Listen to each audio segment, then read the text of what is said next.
Olá, sejam todos bem-vindos e bem-vindas a partir de agora, programa Pauta Aberta aqui pela TV Evangelizar. Que bom estar na sua companhia. Você fica com a gente na próxima meia hora. Começamos o programa de hoje com uma notícia para os estudantes que se inscreveram e aguardam o vestibular da Universidade Federal do Paraná. A UFPR anunciou as novas datas das provas 2021. A primeira fase, que é o teste objetivo, será no dia 28 de fevereiro. Já a segunda etapa, que é a redação e a prova discursiva, acontece em 18 e 19 de abril. As novas marcações foram definidas por causa da pandemia e vão seguir as recomendações da Comissão de Acompanhamento e Controle de Propagação do Coronavírus da UFPR.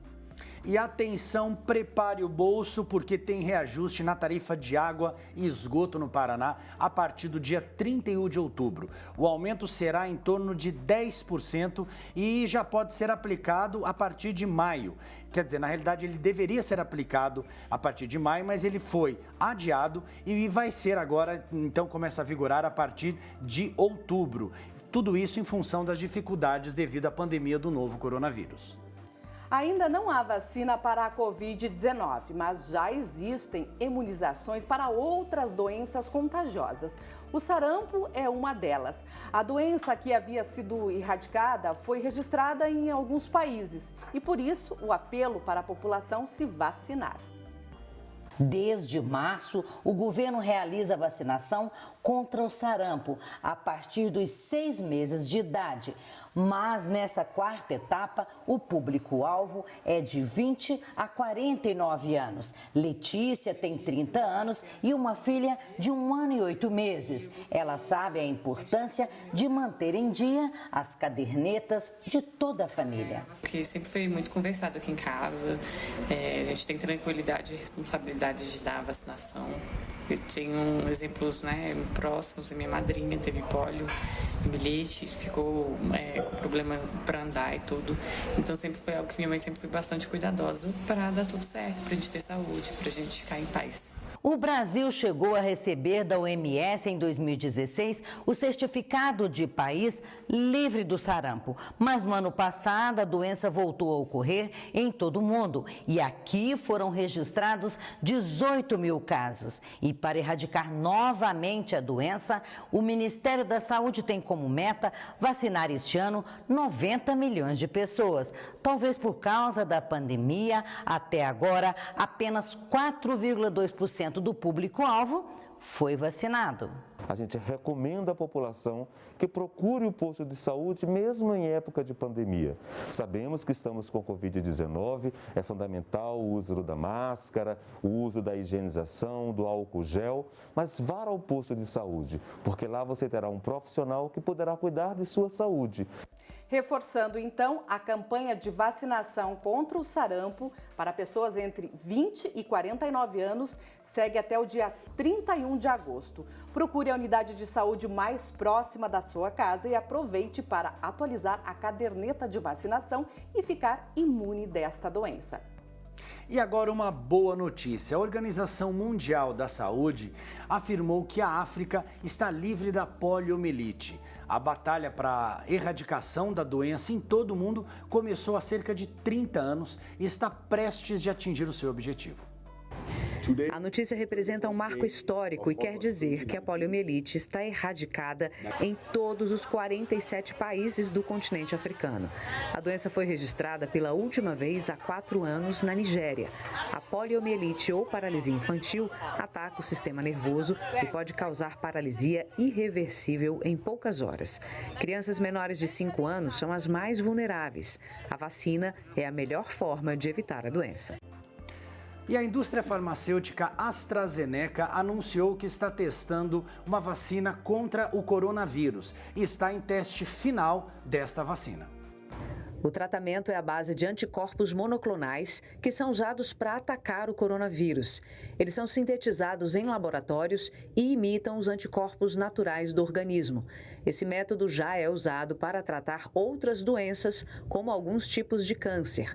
Os testes iniciais estão sendo feitos com 48 voluntários, que têm entre 18 e 55 anos. Se o resultado demonstrar que o procedimento é seguro, a AstraZeneca vai ampliar os estudos e fazer novos testes em pessoas com a Covid-19. Essa fase vai servir para avaliar se os anticorpos são eficientes como remédio e prevenção contra a doença. Consumidores que têm débitos de até R$1.000 e querem regularizar pagando apenas R$100 têm até o dia 31 de agosto. A iniciativa é da Serasa, que prorrogou a ação Limpa Nome. Para saber se sua dívida poderá ser negociada nessas condições, basta entrar no site da Serasa Limpa Nome, serasa.com.br. As informações também estão no aplicativo da empresa, que está disponível para Android e iOS. E olha só, gente, no Vale do Aço, Alto Forno 1 da siderúrgica Usiminas, localizado em Ipatinga, Minas Gerais, que estava desligado desde abril, vai voltar a funcionar. Isso é uma ótima notícia porque mostra o aquecimento da economia. O Alto Forno, que vai ser religado, é um termômetro do reaquecimento do mercado. Afinal, ele é responsável pela etapa inicial do processo siderúrgico, realizando a mistura do carvão com o minério, que cria o ferro-gusa, utilizado para produzir o aço. O retorno do Alto Forno 1 vai nos possibilitar uma produção maior de aço. E com uma maior produção de aço, nós vamos gerar mais produto acabado. Então, a Usiminas acompanha o crescimento do mercado. Com cerca de 6 mil funcionários, a Usiminas em Ipatinga é fundamental para a economia da cidade e também para os outros municípios do Vale do Aço Mineiro. Por isso, a retomada da produção no Alto Forno 1 é uma boa notícia para toda a região. Ipatinga tem aproximadamente 263 mil habitantes e durante os piores meses da pandemia, a cidade ficou com o comércio praticamente fechado. Nesse hotel, os quartos ficaram vários meses vazios, um cenário que começa a mudar, devido principalmente ao aumento da produção na Usiminas. Com essa retomada do Alto Forno, nós temos bastante expectativas para que as coisas melhorem. Mas não é só a economia do Vale do Aço que vai ser beneficiada. A exportação do material produzido na Usiminas também vai ajudar toda a economia brasileira nesse período de retomada do crescimento. Acreditamos que esse reflexo positivo já vem acontecer a partir do mês de setembro, porque as estatísticas com relação ao produto interno bruto já vem melhorando e as expectativas de mercado também. Uma pesquisa do Fundo das Nações Unidas para a Infância, Unicef, mostrou que famílias com crianças e adolescentes são as mais afetadas pela pandemia da Covid-19 no país. O levantamento ouviu cerca de 1.500 pessoas durante o mês de julho. Eles não estão no grupo de risco, mas a vida virou de cabeça para baixo com o novo coronavírus. Escolas fechadas, isolamento, novas rotinas. Dados da pesquisa do Unicef revelam que 63% dos lares com crianças e adolescentes viram a renda diminuir com a pandemia. O reflexo disso é que mais da metade dessas famílias pediram o auxílio emergencial. Além disso, esses lares enfrentam o desafio de educar em casa. 91% dos estudantes de 4 a 17 anos continuaram as atividades em domicílio, 87% pelo ensino online. Os filhos da Marilda fazem parte dos 13% que estudam com material impresso. Aqui são entregues aos alunos os cadernos de atividades. E esses cadernos nós fazemos em casa com as crianças, né? E agora nós vamos entregar na escola para que os professores possam registrar essas atividades. A pesquisa mostra um esforço das redes de ensino em manter o direito de aprender. Quase metade dos entrevistados afirmaram que as escolas entraram em contato para saber como estavam os estudos em casa. E as que tiveram melhor avaliação foram as da rede pública. E além de educação e renda, o levantamento traz dados sobre a alimentação durante a pandemia. 58% dos entrevistados que moram com crianças e adolescentes relataram mudanças. 2 pontos foram preocupantes: o aumento no consumo de alimentos ultraprocessados e a falta de comida. 1 em cada 5 brasileiros chegou ao momento em que não tinha o que comer. Redução de renda, fechamento das escolas, a questão da mudança do consumo de alimentos ou a privação de alimentos nos mostram que As políticas públicas de segurança alimentar e nutricional devem ser revistas e fortalecidas. Nós vamos para um breve intervalo e voltamos já, não saia daí.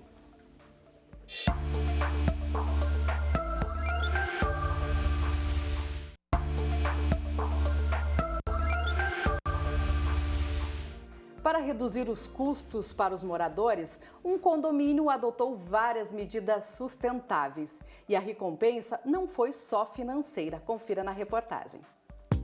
Muito se fala da importância da sustentabilidade e como ela pode ajudar na preservação do meio ambiente. Pequenas e grandes empresas já trabalham com projetos sustentáveis.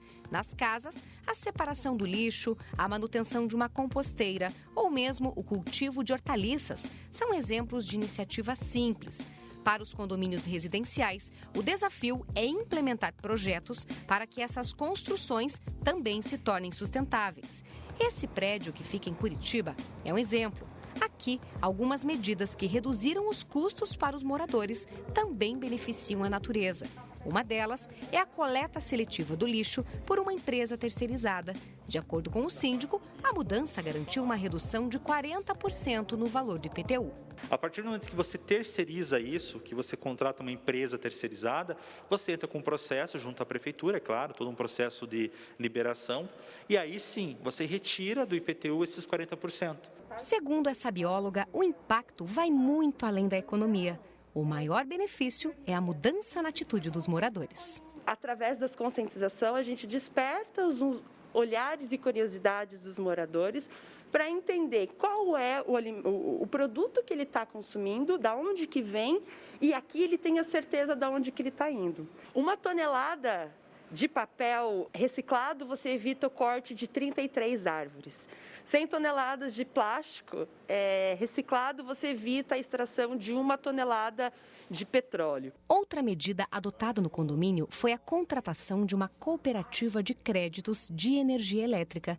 Uma economia de mais de R$900 na conta. Existem empresas que produzem energia, né? Então eles produzem energia através de usinas termotécnicas, usinas eólicas, né? E essa energia eles distribuem para a rede da Copel. O que acontece? Esses créditos que eles recebem, eles têm que destinar às empresas. Então, grandes empresas varejistas, redes de fast food utilizam. E agora o mercado se voltou para condomínios. Então, em média, a gente consegue utilizar esses créditos nos condomínios e ter uma redução entre 10% a 15% por mês. Ou seja, ao longo de um ano, é como se eu economizasse um mês de fatura de todo o condomínio. Hoje, o condomínio tem cerca de 200 moradores. O Guilherme é um deles. E a diferença que ele sentiu não foi só financeira. Eu antes tinha uma visão muito simplista do que era lixo, do que era resíduo, ou era reciclável ou orgânico, e eles deram para nós essa educação que tem mais classes do que essas. No dia a dia, a nossa organização ficou mais mecânica, mais simples e mais, eu diria até mais organizada. Essas medidas podem até parecer muito novas, mas uma coisa é certa, em algum momento todos terão que se adaptar pelo bem do meio ambiente. O mercado tem sentido a necessidade de inovar, é buscar alternativas para redução de custos de forma sustentável, sem que a gente possa perder empregos, Quando se fala em turismo religioso, o Brasil é destaque. Todos os anos, milhares de peregrinos visitam santuários, catedrais e igrejas de todo o país. Além de conhecer muitas cidades, eles reforçam o mais importante, a espiritualidade. E para qualificar esse segmento, aconteceu o Fórum Paranaense de Turismo Religioso, que este ano foi realizado virtualmente devido à pandemia do novo coronavírus. O Brasil é conhecido por suas belezas naturais, atrativos para turistas brasileiros e estrangeiros. Dividido em segmentos, um deles é o turismo religioso. Há uma riqueza de santuários, catedrais, festas, romarias e locais de peregrinação que atrai milhares de visitantes, movimentando a economia e propiciando a criação de empregos. Viagens religiosas é uma busca em ascensão pelos brasileiros. Segundo o IBGE, nos últimos 10 anos, esse setor cresceu em 61%. Além disso, o Ministério do Turismo aponta que a religião movimenta por ano mais de 17 milhões de brasileiros por todo o país.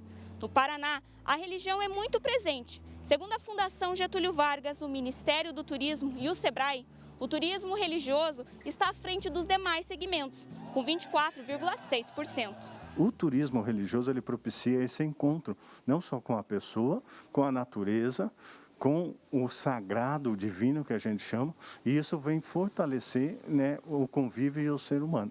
Em Curitiba, um dos santuários mais visitados é o de Nossa Senhora de Guadalupe e de Jesus das Santas Chagas, que recebe milhares de peregrinos durante todo o ano. O turismo religioso, além da fé em si, que é uma das virtudes teologais, que as pessoas buscam espiritualidade, também tem a questão do turismo cultural e gastronômico, porque o turismo religioso, ele atrai tantas pessoas que acabam movimentando a economia do Estado. Com a rede Evangelizar e Comunicação e com Nossa Senhora aqui de Guadalupe, Jesus das Santas Chagas, e nossos associados, paroquianos, isso aí alcança além da territorialidade do nosso estado. Então as pessoas vêm a Curitiba em todas as nossas festas que nós fazemos, né, de todos os santos, todos os momentos especiais, 24 horas de oração na presença do Senhor, a festa das Santas Chagas, Jesus Misericordioso. Então isso tem um impacto muito grande na nossa cidade de Curitiba. Visando a qualificação deste segmento, foi criado o Fórum Paranaense de Turismo Religioso, que está em sua 3ª edição. Este ano foi realizado em formato virtual, devido à pandemia do novo coronavírus. Nós vamos trabalhar o fortalecimento do turismo regional. O vice-governador Darcy Piana, presente no evento, comentou sobre a importância do segmento para a economia pós-pandemia. Ele é fundamental, porque ele vai continuar levando pessoas a pequenas distâncias, que é o início da retomada do turismo, que a gente prevê aqui no governo, que a gente está trabalhando em cima disso, junto com o nosso secretário Márcio Nunes, com o Jacó da Paraná Turismo, quer dizer, de todo o contexto do turismo religioso, e que a gente sabe que o turismo religioso vai fazer a diferença. Padre Dirson Gonçalves, reitor do Santuário Estadual de Nossa Senhora do Rocio, em Paranaguá, também foi um dos participantes. Para ele, o Paraná é destaque no turismo religioso, pois é o primeiro estado da América a ter uma santa como padroeira. Esse título de padroeira do Paraná é reconhecido pelo Vaticano. É o único estado do Brasil que tem esse privilégio. Então, eu acho que a gente tem que retomar esses valores culturais do Paraná para a gente entender a importância do Santuário do Rocio dentro de todo esse contexto do turismo religioso. E agora um marco para a educação no Brasil. Aqui no estado do Paraná, 2 universidades estaduais. A Universidade de Londrina, que fica na região norte, e a Universidade de Maringá, que fica na região noroeste, estão entre as melhores do mundo. E isso foi divulgado através de um ranking global que avalia as 2.000 melhores universidades ao redor do globo. Uma das melhores universidades do mundo. A classificação é do World University Ranking. Cerca de 20.000 universidades de todo o mundo foram avaliadas e as 2.000 melhores classificadas no ranking acadêmico, considerado o maior do planeta. Entre as 57 instituições brasileiras que aparecem na classificação, a liderança é da Universidade de São Paulo, a USP. A UEM aparece na 32ª posição. Falando apenas das universidades estaduais, a Universidade Estadual de Maringá ocupa o 5º lugar. E se considerarmos apenas o estado, ela só fica atrás da Federal do Paraná. O fato da Universidade Estadual de Maringá estar sempre sendo ranqueada entre as melhores universidades do mundo, da América Latina e do Brasil, significa que é uma universidade que consolida a cada ano a sua qualidade na formação de pessoas em nível de graduação, de pós-graduação. Portanto, esse é um eixo importante que é avaliado nesses rankings. A produção do conhecimento, a pesquisa, é a ciência, né, que são os nossos programas de pós-graduação, são os projetos de pesquisa que são realizados na universidade, a captação de recursos por parte desses projetos para a finalidade de pesquisa, que nos permite, por exemplo, ter laboratórios de última geração, de equipamentos de ponta, e que nos permite produzir cada vez mais qualidade. O ranking leva em consideração prêmios internacionais, cargos executivos ocupados por ex-alunos em organizações multinacionais e o volume de projetos para pesquisa e publicações científicas. Para chegar a esse reconhecimento, o trabalho é diário. São 50 anos de ensino e pesquisa na graduação, mestrado e doutorado, que já renderam várias outras classificações relevantes em outros rankings, como o The Impact Ranking, realizado pelo Times Higher Education da Inglaterra, divulgado em abril deste ano, que colocou a UEM entre as melhores instituições de ensino superior do mundo e a terceira melhor do país, além do INEP, Instituto Nacional de Estudo e Pesquisa do Ministério da Educação, que também coloca a UEM no top 5 das universidades nacionais. Para a professora Márcia Samed, assessora especial de gestão estratégica da UEM, figurar com boas posições entre tantos levantamentos não só mostra que a UEM está no caminho certo, como aponta o que fazer para continuar avançando. Primeiramente, entender que o ranking, para nós, funciona como um diagnóstico. Nós temos excelentes universidades, né, que participam desses rankings. As 5 primeiras universidades, nós temos 3 americanas e 2 britânicas, dentre elas Harvard, MIT, Stanford, Cambridge e Oxford. Então, nós conseguimos figurar entre essas universidades. Quando nós nos comparamos a elas, nos mesmos critérios, nós conseguimos avaliar quão boas elas são e o quanto nós queremos nos aproximar, né? Então, por meio do reconhecimento dessas instituições como instituições de excelência, nós conseguimos verificar as nossas deficiências, né? E, em cima disso, pautar as nossas ações de melhoria. Atualmente, a UEM tem mais de 21 mil estudantes matriculados em cursos de graduação e pós, e conta com 7 campos e 30 polos de apoio presencial, além de uma fazenda experimental e do Hospital Universitário de Maringá. Por conta do coronavírus, hoje as aulas estão sendo ministradas à distância. É também por meios virtuais que a Aline, formada em pedagogia e aluna do mestrado, faz seus estágios. Ela, que passou pelo supletivo antes de entrar para a universidade e hoje figura entre os pesquisadores, sempre sonhou em estar na UEM. A UEM sempre foi um sonho, né? Eu acredito que para todos que vêm da rede pública, principalmente, até por não ter condições de pagar também uma faculdade, né, particular. Então, a UEM sempre foi um desejo muito grande. Quando eu passei, eu não acreditei. Eu tenho até hoje guardado o recorte do jornal, né, de que foi aprovado. E, assim, quando eu entrei, foi uma surpresa muito grande, né? Uma realização muito grande. O cenário onde a universidade está inserida também contribui para atrair talentos. Maringá, no noroeste do Paraná, há anos figura entre as melhores cidades para se viver no país, conseguindo destaque na saúde, educação, segurança, saneamento e sustentabilidade entre os municípios brasileiros com o maior número de habitantes.